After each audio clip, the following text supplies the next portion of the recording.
Frankfurt's hip and rich, they're flocking to office space living. Join us with the details about this real estate conversion in Germany's financial hub is Laura Stevens for our mansion segment. So, Laura, Frankfurt houses nearly all of the country's commercial banks. It's got a lot of professional space, but kind of short on the residential space. How are developers coping with this? Yeah, well, basically, they've looked to find new space.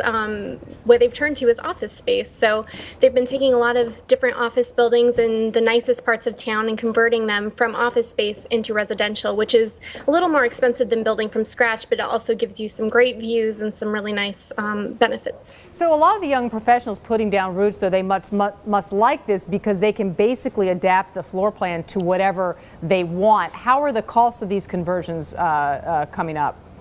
Yeah, well, looking at several of the units on the market right now, a lot of them are ranging from about 1 million euros to about 5 million euros. And prime real estate here can really fetch about $1,200 per square foot. So that is kind of on the upper end of Frankfurt real estate. It's usually around $400 per square foot on average. So these are a little bit pricier, but they offer a lot of benefits. So for folks not that familiar with Frankfurt, why is it such a desirable part of Germany?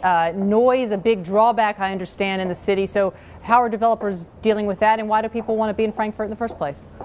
Right. Well, actually, it's kind of funny because Frankfurt is not known as the most desirable city to live in Germany, but it is a huge financial hub. There's a lot of young professionals coming to the city, and it's also extremely convenient. You can access the airport 15 minutes away from the city. There's a lot of trains and high-speed ways to get around the country. So as a result, there's a lot of noise accompanying that, and to deal with that, the developers are really looking at neighborhoods that have a low level of noise. Right.